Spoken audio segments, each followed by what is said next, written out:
Hello students, welcome back to pi web physics is everything. तो students, आज की video में हम इक्विलिब्रियम का पार्ट 2 पढ़ने वाले हैं। पार्ट 1 में हमने पूरा इंट्रोडक्शन ले लिया था पूरे चैप्टर का। बेसिक सी सब टर्म्स हमने पढ़ ली थी। टॉर्क हो गया, फोर्स हो गया और बहुत सारी ऐसी चीज़ें हो गई। टॉर्क हो गया, मोमेंटम हो गया, मोमेंटम फोर्स बात एक ही है, फोर्स हो गया और बहुत सारी parallel forces, unlike parallel force, like parallel force, ऐसे बहुत सारी चीज़ें हमने पढ़ ली थी। तो आज की वीडियो में हम डीप में जाने वाले हैं इक्विलिब्रियम के। तो चैप्टर 6, नाम तो सुना होगा, इक्विलिब्रियम। Chapter 6 equilibrium. तो इक्विलिब्रियम होता क्या है? इक्विलिब्रियम किसी भी बॉडी की वो स्टेट होती है जिसमें बॉडी एक्सेलरेट नहीं कर रही होती है।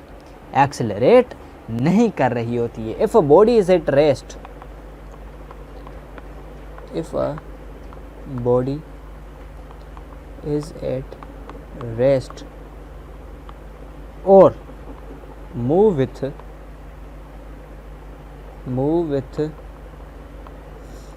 uniform velocity, that's called equilibrium.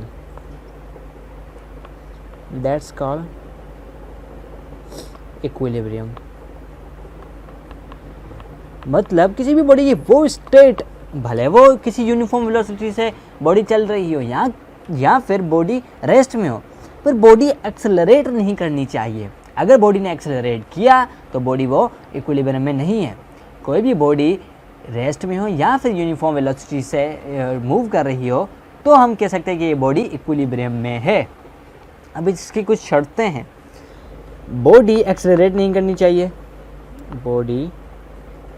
Body must be zero, यानी कि acceleration should be zero.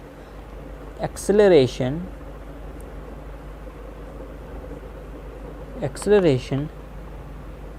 should be zero. Body in inertia property. Body inertia property में होनी चाहिए। Body in inertia property, और ये तो सब अपन ने पढ़ा हुआ, inertia property.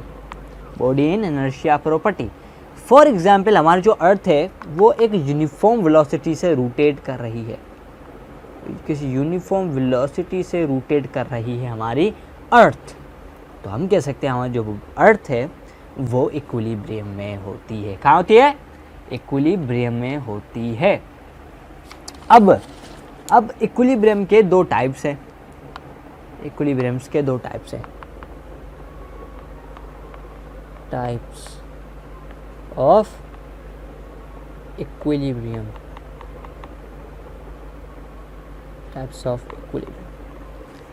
Wait a minute. हाँ, ओके, सही है। तो टाइप्स ऑफ इक्विलिब्रियम, मैं स्पेलिंग चेक कर रहा था, ऊपर सही लिखे नहीं। तो यहाँ पर टाइप्स ऑफ इक्विलिब्रियम दो टाइप्स आते हैं। दो टाइप्स ये हैं कि स्टैटिक इक्विलिब्रियम, स्टैटिक वर्ड ही आपको इसकी डेफिनेशन बता रहा होगा, स्टैटिक इक्विलिब्रियम, और dynamic equilibrium. Dynamic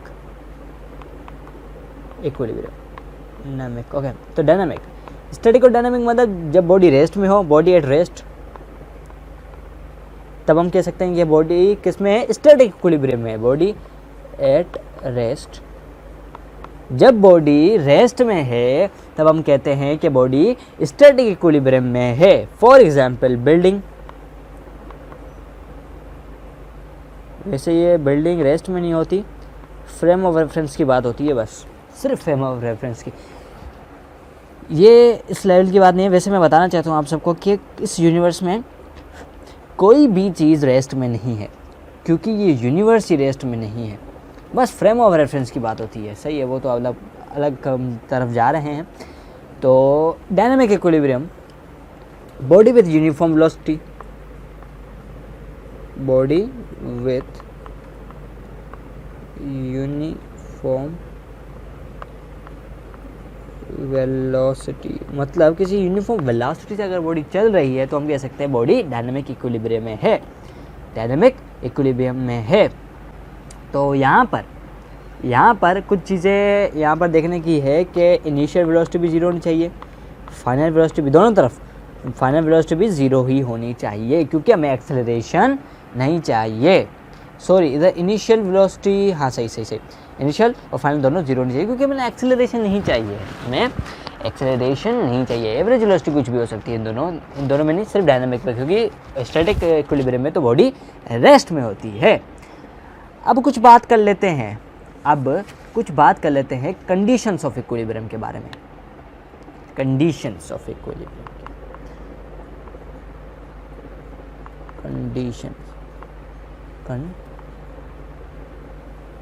conditions of equilibrium. Condition of equilibrium दो टाइप्स की होती हैं। फर्स्ट कंडीशन में ये कहा जाता है कि समेशन ऑफ ऑल फोर्स, यानी कि किसी भी बॉडी पर जितनी भी फोर्सेस लग रही हैं उनका सम। फर्स्ट कंडीशन लिख लेता हूँ इधर, summation of all force acting on a body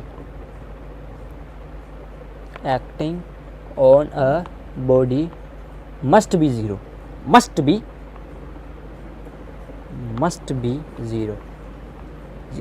इसका मतलब ये है कि किसी भी बॉडी पर जितनी भी फोर्सेस लग रही हैं उनका सम करें तो हमें ज़ीरो मिले। फॉर एग्जाम्पल एक बॉक्स है, इस पर मैं 10 न्यूटन ऊपर से फोर्स लगा रहा हूँ, 10 न्यूटन ऊपर से फोर्स लगा रहा हूँ, 10 न्यूटन नीचे से, 10 Newton left, 10 Newton right. Okay, तो ऊपर वाली फोर्स ऊपर से नीचे लग रही है, तो इसका क्या होगा, 10 माइनस जे, यानी कि माइनस 10 जे, ये पॉजिटिव 10 जे, नीचे वाला पॉजिटिव 10 जे, तो ये माइनस 10 जे पॉजिटिव 10 जे क्या हो जाएगा, कैंसिल हो जाएगा। क्या हो जाएगा, कैंसिल हो जाएगा। इसी तरह ये भी ये पॉजिटिव माइनस 10 आई, ये पॉजिटिव 10 आई, क्या हो जाएंगे, कैंसिल हो जाएंगे। तो सारी पावर्स कैंसिल होगी, तो आखिर में क्या बचा, अंडा। क्या बचा, अंडा। तो बॉडी क्या होगी, इक्विलिब्रियम में होगी। बॉडी क्या होगी, रेस्ट में होगी। तो रेस्ट में होगी तो मतलब इक्विलिब्रियम में होगी। इसलिए फर्स्ट कंडीशन में ये कहा जाता है कि summation of all force must be equal to zero. अब समेशन ऑफ ऑल फोर्स कैसे लिखते हैं, सिग्मा की साइन लगाओ, sigma summation of all force, क्या, force is equals to zero. Summation of all force must be equal to zero. अब second equation of motion में move करने के लिए सेकंड कंडीशन देखते हैं।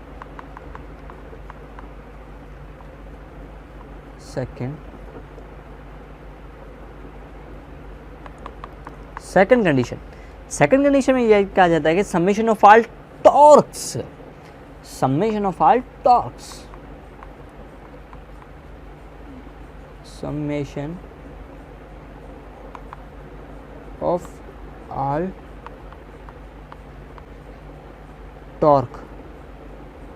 acting on a body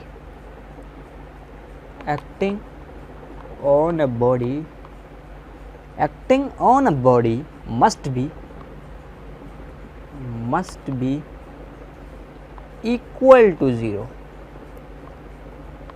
मतलब कि किसी भी बॉडी पर टॉर्क एक्ट कर रहे होंगे, जितने भी टॉर्क एक्ट कर रहे हों उनका सम करें तो हमें ज़ीरो मिले। अब इसका साइन कैसे होगा, summation of all torque is equal to zero. ये चीज़ याद रखना। सेकेंड कंडीशन ऑफ इक्विलिब्रियम हमें ये कहती है, कंडीशंस ऑफ इक्विलिब्रियम। अब इक्विलिब्रियम के कुछ स्टेट्स होते हैं, वो भी हम थोड़ा इधर पढ़ लेते हैं। चैप्टर थोड़ा सा छोटा है, ज़्यादा बड़ा नहीं है। State of equilibrium, states of equilibrium, states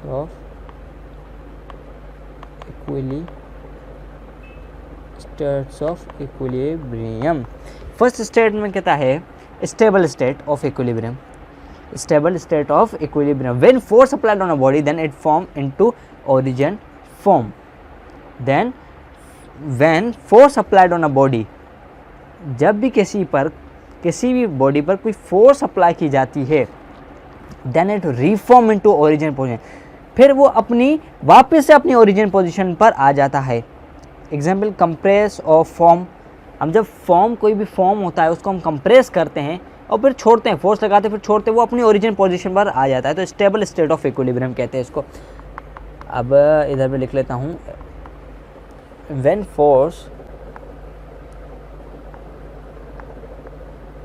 force applied on a body,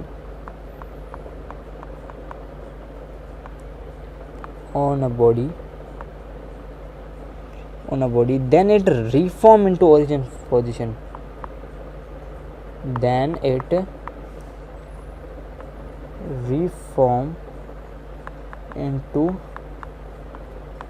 origin form।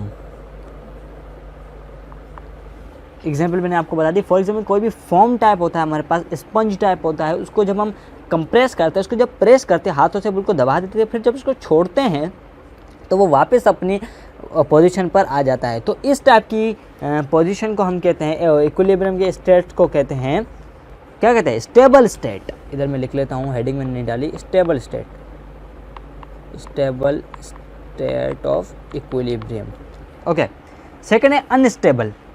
When two force applied on a body, then it can't reform into origin form, इसका उल्टा अनस्टेबल, इसका उल्टा। When force applied on a body,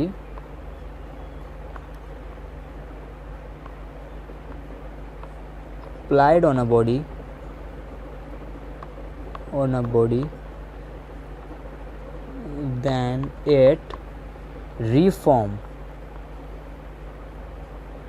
into, then it can't reform into origin form, में नहीं आ सकता। For example यहाँ पर हमारे पास एक बॉल है, उसके अंदर बिल्कुल सैंड भरी हुई है, रेत भरी हुई है, रेत ही रेत है। जब हम इसके अंदर पेंसिल घुसेड़ेंगे, पेंसिल अपने घुसेड़ी, तब सैंड जिस जगह अपन ने पेंसिल को घुसेड़ा, वहाँ पर सैंड अपनी पोजीशन को फिर से बदल नहीं सकती, यानी कि फिर से रिफॉर्म नहीं कर सकती, तो ये है अनस्टेबल। अब बता न्यूट्रल में क्या होता है कि when force applied on a body, then it occupy new position,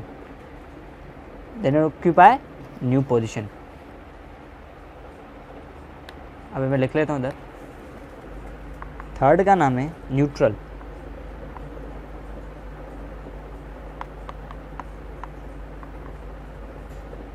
When force apply on a body,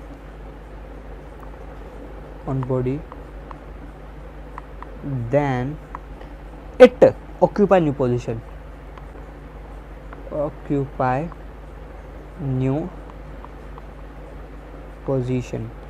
for example किसी भी डब्बे को अपन ने लात मारी तो वो क्या दूसरी पोजीशन में चला जाएगा। ये है state of equilibrium, neutral state of equilibrium इसको हम कहते हैं। अब यहाँ पर कुछ चीज़ें हैं, रिजल्टेंट फोर्स समझने का है अपन को। रिजल्टेंट वेक्टर अपने पिछली बार वेक्टर के लास्ट आई थिंक वीडियो में हमने समझा था, लेकिन रिजल्टेंट फोर्स है बिल्कुल सेम है। वेक्टर की जगह फोर्स रख दो, बात पूरी एक है। फॉर एग्जाम्पल यहाँ पर एक डब्बा है, हेडिंग डाल दूँ, रिजल्टेंट फोर्स। फॉर एग्जाम्पल यहाँ पर एक डब्बा है, इसको मैं यहाँ से मिटा देता हूँ। फॉर एग्जाम्पल यहाँ पर एक डब्बा है और उस डब्बे पर लग रही है फोर्सेस। फोर्सेस कैसी कैसी? ऊपर से लग रही है 7 न्यूटन, नीचे से लग रही है 5 न्यूटन, लेफ़्ट से लग रही है 10 न्यूटन और राइट से भी लग रही है 10 न्यूटन। अब ये तो 10 न्यूटन इससे कट जाएगी क्योंकि ये दोनों ऑपोजिट डायरेक्शन में। अब जो ऊपर से नीचे लग रही है, ऊपर से क्या लग रही है? 7 न्यूटन। ऊपर से लग रही है 7 न्यूटन, मतलब -7J। इधर मैं लिख लेता हूँ, एक मिनट, -7J, -7J। और नीचे से लग रही है +5N, +5J। तो 7 में से 5 के -2J, यानी कि नेगेटिव डायरेक्शन में, यानी कि नीचे की तरफ दो न्यूटन फोर्स लगेगी, यानी कि नीचे की तरफ 2 न्यूटन फोर्स लगेगी। नेगेटिव में आएगी, नेगेटिव में, क्योंकि ऊपर से नीचे लग रही है। अब एक और चीज़ें देखते हैं, अब एक और चीज़ देखते हैं अपन कि यहाँ पर ऊपर वाली फोर्सेस को हटा कर देखते हैं। ये आप बताइएगा, यहाँ पर 5 है, इस तरफ है 10, तो बॉक्स जो है वो किस तरफ जाएगा? ऑफ कोर्स बॉक्स इस तरफ जाएगा 5 न्यूटन फोर्स के साथ, क्योंकि इधर 10 है, 5 में से 10 गए, 5 बचा, 10 में से 5 गए, 5 बचा, नेगेटिव। ओके, रिजल्टेंट फोर्स बिल्कुल ईजी है। रिजल्टेंट फोर्स को इफेक्टेबल फोर्स भी कहते हैं, ये याद रखिएगा। क्या कहते हैं? इफेक्टेबल फोर्स। राइटिंग चेक करो, तो इफेक्टेबल फोर्स भी कहते हैं। अब आखिरी टॉपिक रहता है इक्विलिब्रियम का, वो है centre of gravity. Centre of gravity क्या होता है? Centre of gravity, a point eight which, centre of gravity, लिख लेता हूँ heading,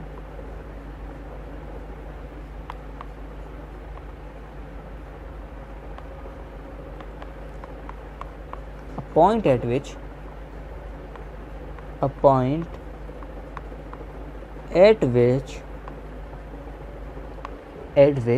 whole weight of a body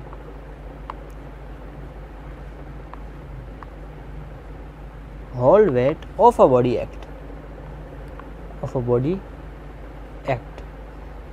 पूरी बॉडी में कोई भी बॉडी हो, उस पर एक ऐसा पॉइंट होता है जहाँ पर पूरी बॉडी का वेट एक्ट कर रहा होता है, फॉर एग्जाम्पल हमारे पास एक स्फीयर है, बिल्कुल चारों तरफ से गोल है, तो उसका जो सेंटर होगा वहाँ पर पूरी बॉडी का वेट एक्ट कर रहा होगा, और वही होता है centre of gravity.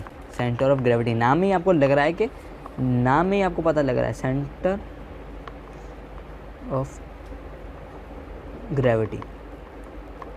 Of gravity. जैसे अर्थ का कोर हो गया, अर्थ का कोर सेंटर ऑफ ग्रेविटी है हमारे अर्थ का। अब किसी भी शेप का जो परफेक्ट शेप होगी, हम उसका सेंटर ऑफ ग्रेविटी निकाल सकते हैं इजीली। फॉर एग्जाम्पल एक बॉक्स है। अब बॉक्स का सेंटर ऑफ ग्रेविटी निकालना बिल्कुल आसान है। चारों तरफ से 5-6 जितनी 6 साइड्स हैं, जितनी भी 6 साइड्स हैं, वहाँ पर आप सीधी लाइनें यूँ लगा लो। तो जहाँ पर भी, फॉर एग्जाम्पल यहाँ पर भी बना लेते हैं अपन,